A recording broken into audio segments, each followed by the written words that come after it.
दोस्तों विलास नाम का वह लड़का जो कि रात को करीब 10 बजे पढ़ाई कर रहा होता है, अचानक उसको बहुत तेज आवाज आती है। दरअसल ये आवाज होती है म्यूजिक की, और ये म्यूजिक की आवाज कहाँ से आ रही है, उस आवाज को ढूंढते ढूंढते अब विलास ऊपर से नीचे आ रहा होता है। दोस्तों जैसे वह नीचे जाता है ये आवाज आ रही होती है उसके अंकल आंटी के कमरे से। दोस्तों वह जब आगे बढ़ता है तो देखता है कि वहाँ का दरवाजा खुला हुआ है। उस दरवाजे से जैसे वह झांक कर देखता है तो उसकी आंखें फटी की फटी रह जाती हैं। दोस्तों जैसे वह वहां से वापस मुड़ने की कोशिश करता है, अचानक उस लड़के को कोई पकड़ लेता है। दोस्तों अब उस विलास को उस कमरे के अंदर बुला लिया जाता है। दोस्तों यहाँ इस कमरे के अंदर जब उस विलास को लाया गया तो विलास देखकर भौंचक्का रह गया कि आखिर यहाँ पर हो क्या रहा है। वो बहुत ही ज़्यादा दुखी और परेशान और वहाँ से बार बार उठकर जाने की कोशिश करने लगता है। अचानक उसके अंकल उससे बोलते हैं कि क्या तुम ऐसा करना चाहते हो। दोस्तों ऐसा सुनकर वह लड़का डर जाता है, लेकिन यहाँ पर उसके अंकल उससे कहते हैं कि कोई दिक्कत नहीं है, तुम्हारी आंटी ये सब कराने के लिए बिल्कुल तैयार है। और दोस्तों अब तो वह जो नए उम्र का लड़का विलास था वह अपने आप पर काबू नहीं रख पाता और बस अब यहाँ पर खोने वाला था। एक ऐसा भयानक कांड जिसको जानकर आप दंग रह जाएंगे। दरअसल यहाँ पर होता ही कुछ ऐसा है जिसको जानकर हर कोई व्यक्ति हैरान रह गया, दुखी हो गया कि इंसान ऐसा भी हो सकता है। दोस्तों आखिर उस रात ऐसी क्या फंटेसी होने वाली थी, आखिर वह विलास ऐसा क्या जानने वाला था, जानने के लिए आप बने रहिए मेरे साथ वीडियो में अंत तक। नमस्कार, आदाब, सत श्री अकाल दोस्तों, स्वागत है आपका हमारे यूट्यूब चैनल किस्से क्राइम के। और दोस्तों आपसे वही प्यार भरी गुजारिश, आगे बढ़ने से पहले हमारे चैनल को सब्सक्राइब करना, नोटिफिकेशन बेल को दबाना बिल्कुल ना भूलें। दोस्तों आज का बेहद ही हैरान कर देने वाला मामला सामने आया है पुणे महाराष्ट्र से। दोस्तों पुणे महाराष्ट्र में रहने वाली ये जो नीलिमा है, नीलिमा की शादी होती है राजमोहन नाम के एक व्यक्ति से। और दोस्तों ये राजमोहन एक कंपनी में IT इंजीनियर होता है, लेकिन दोस्तों इनकी शादी को हुए करीब 10 साल बीत गए हैं, लेकिन इनके घर में कोई भी नन्हा मुन्ना बच्चा नहीं पैदा हुआ है। आखिर बच्चा पैदा ना होने की वजह क्या थी आप इस वीडियो में जानेंगे। दोस्तों यहाँ पर नीलिमा और राजमोहन बहुत ही प्यार से रहा करते थे। दोस्तों इनके जो प्यार की जो कसीदे हैं वो अक्सर पार्टियों में, समाज में पढ़े जाते हैं कि राजमोहन और उसकी पत्नी नीलिमा की खूब बनती है। दोस्तों दोनों ऐसे रहते हैं जैसे एक दूसरे के बिना रह ही नहीं पाएंगे। दरअसल वह जो राजमोहन है वह अपनी पत्नी नीलिमा से मोहब्बत ही इतना किया करता था। दरअसल विलास जब उस रात वहां पर आया तो वहां उसको उसके अंकल राजमोहन ने और नीलिमा जो कि बिना कपड़ों के उस बेड पर बैठे हुए थे, दोस्तों उन्होंने उसको बुला लिया था और अपने पास बिठा लिया था। दोस्तों उस कमरे को अंदर से बंद कर दिया जाता है और अब तो वह म्यूजिक भी बंद कर दिया गया है। दोस्तों यहाँ पर उस नए लड़के विलास से उसकी जो आंटी है यानी नीलिमा के साथ संबंध बनाने के लिए कहता है राजमोहन, लेकिन दोस्तों यहाँ पर वह लड़का विलास भी अपनी आंटी के साथ ऐसा काम करने में जुट जाता है। लेकिन दोस्तों वह जो राजमोहन नाम का व्यक्ति है वह सब कुछ नज़ारा अपने नेत्रों से देख रहा था और वहीं पर बैठा हुआ था। दोस्तों वह उस लड़के की हर तरह से मदद कर रहा होता है, उसको बहुत कुछ बता रहा होता है, उनकी जो पोजीशन है उनको चेंज करवा रहा होता है। लेकिन यहाँ पर वह जो राजमोहन है वह खुद कुछ नहीं कर रहा होता है। लेकिन दोस्तों वह नीलिमा जो कि एक 30 साल की औरत थी वो उस लड़के यानी कि विलास के साथ खूब ज़बरदस्त मज़े करने वाली थी। और दोस्तों यहाँ पर वे खूब अच्छे मज़े भी करते हैं।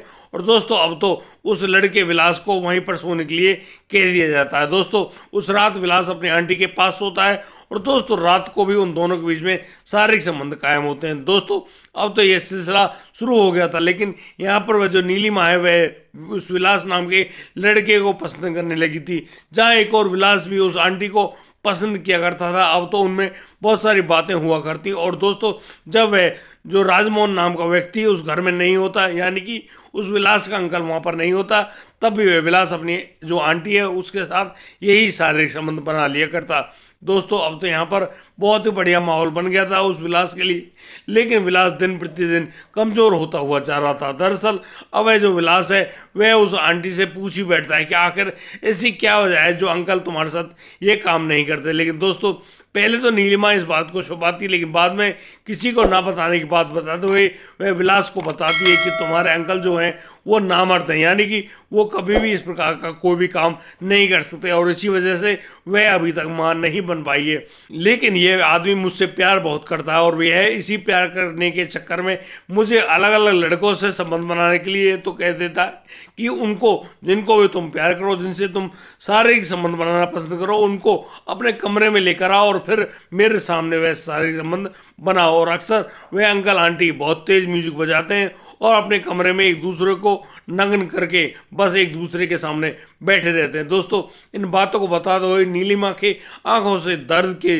जो आंसू हैं वो झलक उठते हैं। वो बताती है कि बहुत ही ज़्यादा दुखी है, क्योंकि आज तक ना तो उसके बच्चे पैदा हुए हैं और वह बस ऐसे ही देखती है, वह तरसती है कि उसकी गोद में भी कोई नन्हा मुन्ना बच्चा होना चाहिए। दोस्तों, जिस प्रकार से नीलिमा अपनी इन सारी बातों को कह रही है, उस विलास से विलास भी थोड़ा दुखी सा होता है। लेकिन नीलिमा अब उस विलास से कहती कि वह तुमको पसंद करने लगी और बस वह तुमसे शादी करना चाहती है। वह ऐसे आदमी के साथ जीवन में कभी भी खुश नहीं रहेगी। उस आदमी ने उसको सब कुछ दिया, लेकिन उसको वह सुख नहीं दिया जो हर महिला पाना चाहती है। दोस्तों, यहाँ पर वह विलास भी अपनी आंटी की बात को मान जाता है। लेकिन दोस्तों, उनकी ये जो बात है ये तय हुई थी जब विलास की पढ़ाई पूरी हो जाए। दोस्तों, होता कुछ ऐसा है कि जो राजमोहन है वह जब जब नए नए लड़कों को बुलाया करता तो उनसे बहुत जल्दी ही उसका और उसकी आंटी का दिल भर जाया करता। दोस्तों, जिस वजह से अब तो वो नए नए लड़कों को ढूंढा करते थे।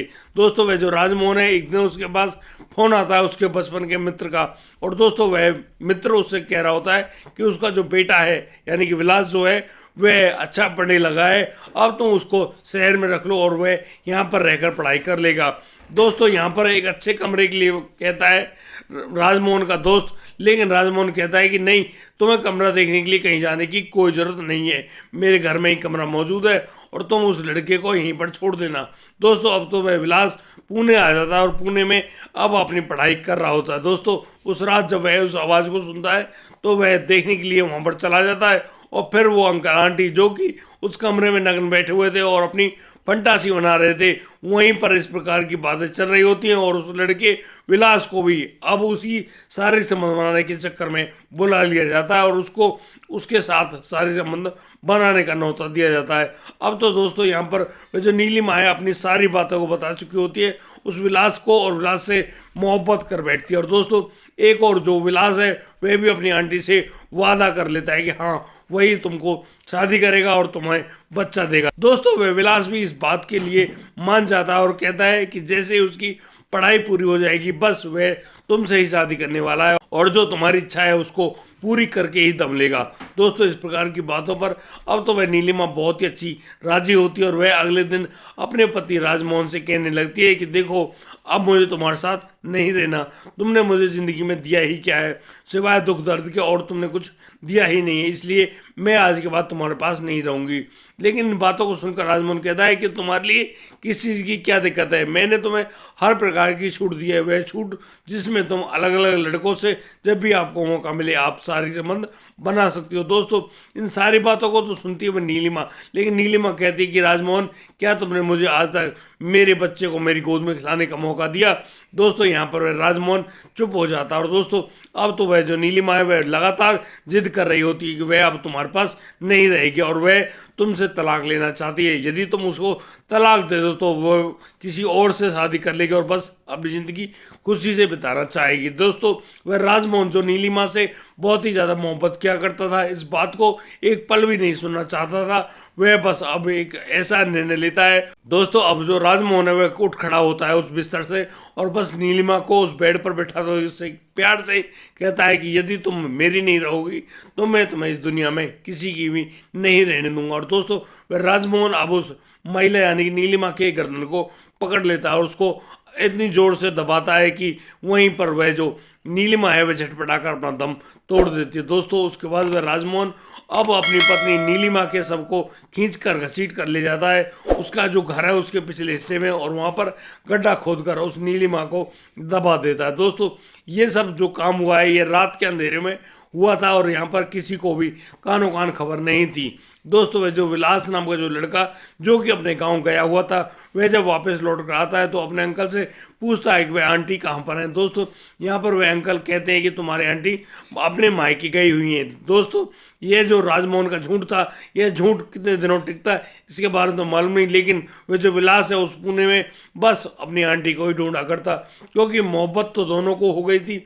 लेकिन दोस्तों यहाँ पर जो वह आंटी नीलिमा है वह उस विलास से बातचीत ही नहीं करती थी।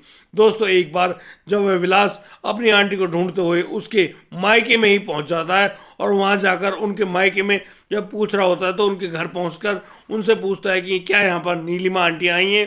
तो दोस्तों यहाँ पर उस नीलिमा के जो मायके वाले हैं वो साफ मना कर देते हैं कि यहाँ पर नीलिमा आई ही नहीं।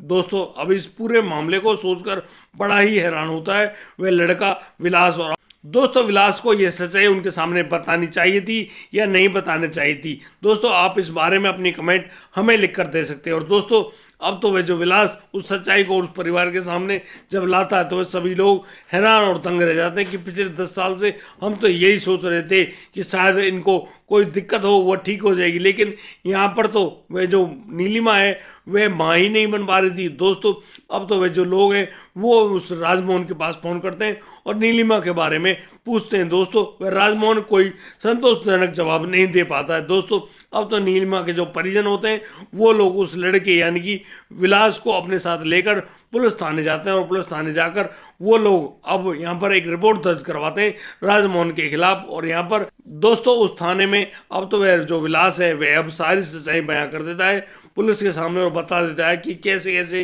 राजमोहन इस फंटासी का मजा लिया करता था। दोस्तों अब तो वो सब परिजन पुलिस को लेकर सीधे आ गए थे उस राजमोहन के घर और राजमोहन से जब सख्ती से पूछताछ की जाती है तो दोस्तों यहाँ पर राजमोहन भी टूट जाता है। और दोस्तों यहाँ पर राजमोहन पहले तो कोई खास जवाब नहीं दे पाता है, लेकिन अब तो राजमोहन फटाफट तोते की तरह बोलने लगता है और कह देता है कि हाँ उसने ही नीलिमा की हत्या करी है।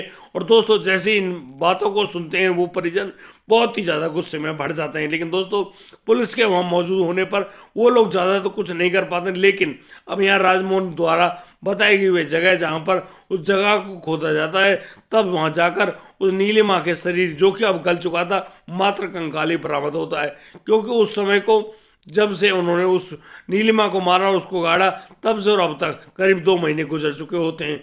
दोस्तों यहाँ पर नीलिमा की हत्या करने के बाद अब तो वह पुलिस के सामने उस राजमोहन का सच सामने आ गया था जो कि उसके इकबालिया बयान के रूप में वहाँ पर मौजूद था।